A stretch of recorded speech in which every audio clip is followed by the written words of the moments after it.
Good evening everyone. तो कैसे हो आप सब लोग? आई होप कि आप सब ठीक होंगे। हम पिछले क्लास में पढ़ रहे थे रूल। और रूल क्यों पढ़ रहे थे? ताकि हमें रीडिंग करते वक्त मिस्टेक ना कर पाए, है ना। अच्छे तरीके से रीडिंग करे और अच्छे तरीके से बुक पढ़ना सीख जाए। फिर अच्छे तरीके से शब्दों का प्रोनाउंस या फिर शब्दों का प्रोनाउंसिएशन करना सीख जाएंगे ना, तो हमें आगे जाके दिक्कत नहीं होगी। कि आपने देखा होगा अभी भी कोई भी बंदा है ना, एज ए कोई परफेक्ट नहीं होता है ना। इस दुनिया में कोई परफेक्ट नहीं है, मैं खुद भी नहीं हूँ। कोई भी परफेक्ट नहीं है कोई भी चीज में, है ना। एक चीज में परफेक्ट हो सकता है पर हर चीज में कोई परफेक्ट नहीं होता। तो परफेक्ट तो आपको बनना है। तो ये अगर आप बनना चाहते हो तो इंग्लिश में परफेक्ट बन सकते हो। तो मैंने रूल इसीलिए बताया ताकि आप पढ़ना सीखो, पढ़ना स्टार्ट करो कि कैसे शब्दों को बोला जाता है, कौन से आने पर। जैसे हमने पढ़ा था कि ए कोई बहुत से तरीकों से पढ़ा जा रहा है, तो हमें नहीं पता कि ए को तो हमने मान ली जैसे बारकड़ी से पढ़ा, तो आ की मात्रा के तौर पे यूज करते हैं, है ना। तो हमने रूल समाप्त किए, बाकी यूके बच रहे थे जो हम आगे पढ़ लेंगे। आज मैं आपको बताऊंगा कि इंग्लिश बोलने की शुरुआत कहाँ से करें। How to speak English, English कैसे बोले। ओके। तो इंग्लिश बोलना कोई बड़ी बात नहीं है। बस हर लैंग्वेज में छोटे छोटे सेंटेंस बना के बोलने पड़ते हैं। पर सबसे बड़ी दिक्कत ये होती है कि आप हिंदी टू इंग्लिश पढ़ते हो ना, तो बहुत बड़ी दिक्कत होती है। कैसे होती है कि आप जो कोई भी टॉपिक के बारे में बोलना होगा तो आप पहले माइंड में क्या करोगे कि सोचना स्टार्ट कर दोगे, है ना। कि इसका क्या होगा, है ना। यहाँ पे कहा गया तो का क्या बनाऊं मैं, ये मिस्टेक अगर आप करोगे तो नहीं बोल पाओगे, है ना। इंग्लिश इज लैंग्वेज, तो इसको लैंग्वेज की तरह प्रोनाउंस करो, ना कि इसका ट्रांसलेट करके कोई इसका बिगाड़ो मत इसको, ना। कैसे भी बोलो आप, कैसे भी बोलो, मिस्टेक करो, कोई दिक्कत नहीं। क्योंकि माँ के पेट से कोई सीख के नहीं आता, सब आके बाहर सीखते हैं। बहुत से होते हैं जो मिस्टेक करते हैं। जब मैंने स्टार्ट किया था तो मैंने बहुत सी मिस्टेक की थी बाय द वे। फिर बाद में जाके पता लगा कि हाँ यार इस शब्द को ऐसे पढ़ते हैं। तो मिस्टेक इट्स नॉट मैटर। जो भी आपको बोलना हो बस बोलना स्टार्ट करो। तो आज हम स्टार्ट करेंगे सेंटेंस। सेंटेंस कैसे बनाएं, सेंटेंस कैसे बोले। और बोलने के लिए सबसे पहले ये है कि छोटे छोटे सेंटेंस बना के हम इसकी बोलने की शुरुआत करेंगे। तो हम जैसे कोई भी लैंग्वेज पढ़ते हैं ना, जैसे हिंदी में बोलते हैं हम कि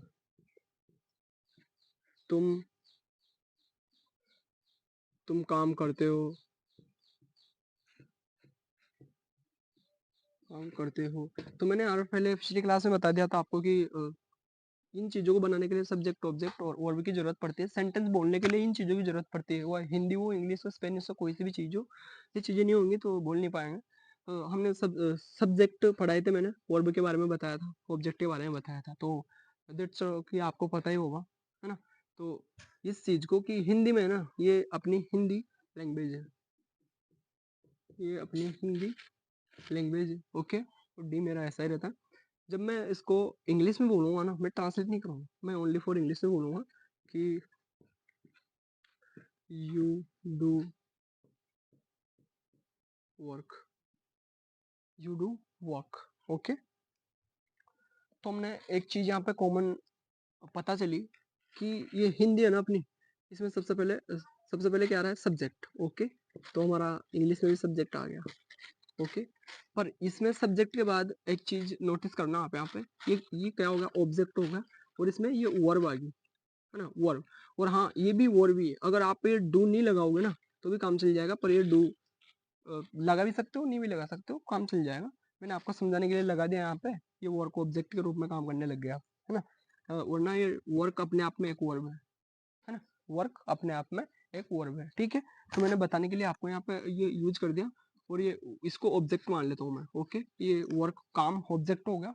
जब मैं यहाँ पे आगे वर्ब लिया है तो ये ऑब्जेक्ट हो गया। ओके। तो एक चीज नोटिस करना कि हिंदी में ना सब्जेक्ट के जस्ट बाद ऑब्जेक्ट आता है। क्या था, सब्जेक्ट के जस्ट बाद ऑब्जेक्ट आता है। और इंग्लिश में ऐसा नहीं होता, इसमें क्या होता है, सब्जेक्ट के जस्ट बाद वर्ब आती है।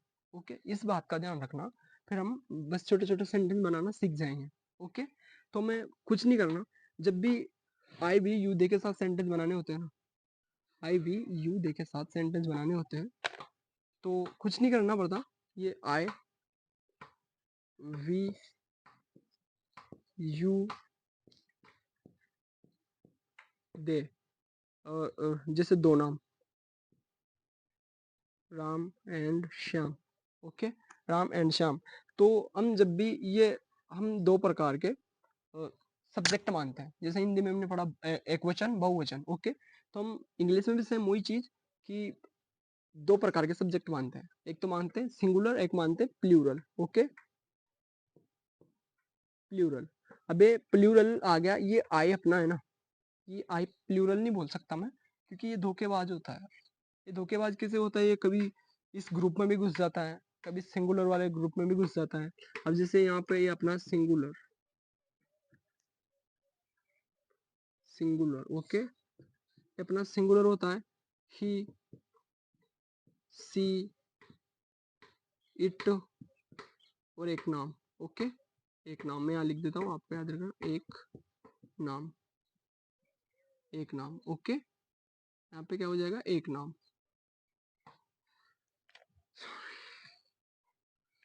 यहाँ पे हो जाएगा अपना एक नाम।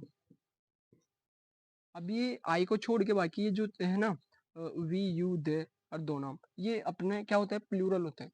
अब प्लूरल में हम जब भी सेंटेंस बनाते हैं ना, तो इनके साथ बस सेम चीज, क्या क्या चीजें आएगी, स्ट्रक्चर। अब ये ध्यान रखना आप, मैंने सिंगुलर प्लूरल आपको केवल याद दिलवाया था कि आप भूले नहीं और इन चीजों को याद रखें, क्योंकि ये आगे काम आएंगे। फिर मैं पूछूंगा आपसे कि यहाँ पे ये चीज क्यों आई और इसके साथ ये कैसे लगा, ओके। तो हमने ये जो है ना सिंगुलर सॉरी प्लूरल सब्जेक्ट, तो हम स्ट्रक्चर होता है अपना subject plus verb plus object, ठीक है। ये बेसिक स्ट्रक्चर होता है स्पोकन के हिसाब से। और एक स्ट्रक्चर दूसरा होता है हमारा अकॉर्डिंग टू ग्रामर रूल, तो सब्जेक्ट प्लस वी। अब यहाँ पे वी वन के साथ कुछ भी आ जाएगा, वी सेकेंड आ जाती है, वी थर्ड आ जाती है, okay, V fourth, V five ऐसे आ जाएगी।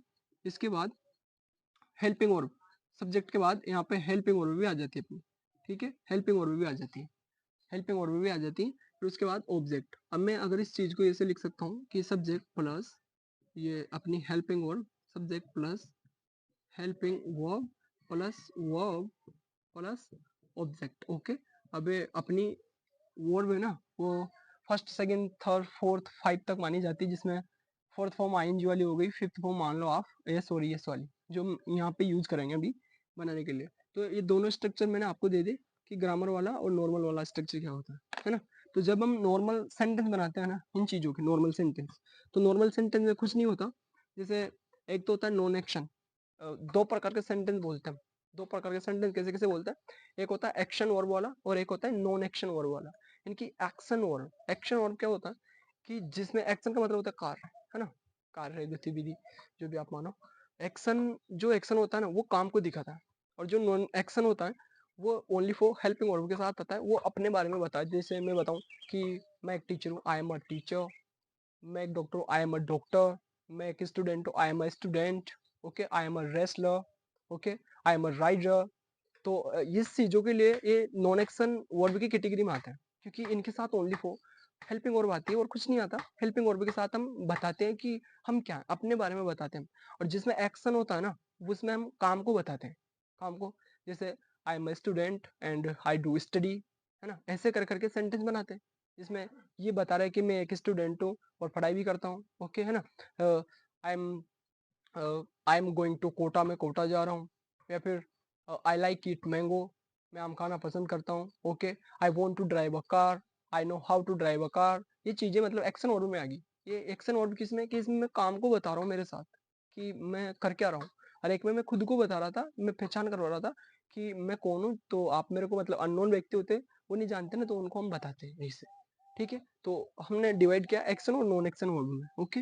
तो हम जब भी नॉन एक्शन वर्ब के, शायद आप समझ रहे होंगे कि जब भी नॉन एक्शन वर्ब के काम होते हैं ना, नॉन एक्शन वर्ब के, उसमें तो हेल्पिंग वर्ब के साथ हम बताते हैं और एक्शन वाला होता है। तो अब जैसे कि हमें नॉर्मल सेंटेंस बनाते हैं ना, नॉर्मल नॉर्मल सेंटेंस में कैसे बनाते हैं कि कुछ भी ले लो आप। अगर आप ये नॉर्मल सेंटेंस में ये चीज अप्लाई करनी पड़ेगी हेल्पिंग वर्ब वाली, ओके, हेल्पिंग वर्ब वाली। और इसमें यार एक डाउट भी है कि स्पोकन के हिसाब से पढ़ेंगे तो कोई रूल यहाँ पे मतलब है ना ग्रामर का ब्रेक कर सकते हैं, तोड़ सकते हैं। बट अगर अकॉर्डिंग टू ग्रामर के रूल से पढ़ेंगे तो फिर वो इनकरेक्ट माना जाएगा, क्योंकि ग्रामर एज ए अगर उसके साथ तुम सही चीज नहीं लगाओगे तो वो इनकरेक्ट बता देगा। तो हम स्पोकन के हिसाब से कुछ भी बोल सकते हैं ना। यार जब हम बोलते हैं तो ग्रामर की सहायता थोड़ी लेते हैं। जैसे मैं बोल रहा हूँ तो मेरे को नहीं पता ना कि मैं प्रेजेंट में बोल रहा हूँ, पास्ट में बोल रहा हूँ, फिर इसके साथ था थी थे लगाऊं, ऐसे नहीं बोल रहा ना मैं। तो मतलब इसमें भी यही नहीं बोलेंगे वो रही बात कि मैं ग्रामर आपको पढ़ा दूँगा, 1 नंबर ग्रामर अच्छे से पढ़ेंगे, बिल्कुल बेसिक से पढ़ेंगे। पर पहले हम सेंटेंस बनाना तो सीखिए, ठीक है? तो हम प्रेज़ेंट में हमने कल बताए थे कि प्रेज़ेंट जो भी अपना प्रेज़ेंट होता है, प्रेज़ेंट में प्रेज़ेंट में जब भी हम बोलते हैं ना, तो प्रेज़ेंट में हमने बस ये स्ट्रक्चर याद रखना है ना? प्रेज़ेंट टेंस में स्ट्रक्चर क्या? कि वो जाता है, वह जाता है, ही गोज़, कहाँ जाता है वो? To Kota, okay? He goes to Kota. अब ये यहाँ पे कन्फ्यूज़ हो जाएँगे आप, है ना? जैसे फिर मैं बताया कि तुम खाना खाते हो, तुम खाना खाते हो, यू ईट फूड, ओके? और जैसे वह कपड़े धोती हैं, वह कपड़े धोती हैं, लड़की है, तो सी आ जाएगा, she wash cloth, cloth, she wash a cloth. अब आप यहाँ पे कन्फ्यूज़ हो जाओगे कि भैया आपने गो के साथ यहाँ पे ईएस लगा दिया, यहाँ पे ईएस लगा दिया, ओके? और एक सेंटेंस में फिर लिख दूँ मैं कि वो गाड़ी चलाता है, ही, है ना? ही drives a car, sorry, drives a car, वो गाड़ी चलाता है, ड्राइव्स अ कार। अब ये सेंटेंस बन गए हमने। He goes to Kota, you eat food, see what's clothes, है ना? क्लोथ्स, यहाँ इस क्लोथ्स क्योंकि कपड़े बहुत सारे होते हैं, तो clothes, he drives a car. अब ये ध्यान से सुनना कि जो यू है ना, इसके साथ मैंने कुछ नहीं लगाया। तो मैंने पहले बोल दिया था ना कि जो अपने प्लूरल है ना, प्लूरल सब्जेक्ट, वो एग्ज़ैक्ट वर्ब के साथ आ जाएँगे, है ना? पर जब हम सिंगुलर में बनाएँगे ना, तो वर्ब के साथ कुछ चेंज करना पड़ेगा, क्योंकि हमें कैसे पता लगेगा कि किस ग्रुप वाले व्यक्ति के बारे में बात हो रही है। हमारे पास तो 2 ग्रुप है, सिंगुलर और प्लूरल। तो हम प्लूरल के साथ हमने पहचान बनाई कि जब भी हम प्लूरल वालों के साथ सेंटेंस बनाएँगे, तो उसके साथ डायरेक्ट वर्ब आ जाएगी, कोई चेंज नहीं होगा, नो चेंज, है ना? और जब हम सिंगुलर में बनाएँगे या फिर सिंगुलर के बारे में बात करेंगे ना, तो हम उसके साथ वर्ब में थोड़ा-सा चेंज करेंगे, येस और येस के साथ, ओके? क्योंकि हमें पता तो लगेगा ना कि हम किस चीज़ के बारे में बात कर रहे हैं, ओके? तो हमने बस यहाँ पे यही लगाया ध्यान रखना आपको कि जब भी हमें ना सिंगुलर व्यक्ति के बारे में बात करते हैं तो अकॉर्डिंग टू वर्ब के हिसाब से हम यस और यस का यूज करते हैं, है ना? यस और यस का यूज करते हैं, जैसे हमने यहाँ पे छोटे-छोटे सेंटेंस बना के किए। जैसे यहाँ पे यस लगा दिया, यहाँ पे भी यस लगा दिया और यहाँ पे मैंने डायरेक्ट एसी लगाया। एसी लगाया और हाँ, आप ये चीज़ है ना, जैसे डायरेक्टली वो तो फिर ग्रामर के अनुसार हो जाएगी, बस आप ही ध्यान रखना। फिर जब मैं ग्रामर पढ़ाऊँगा, तब हम ध्यान से पढ़ेंगे, ओके?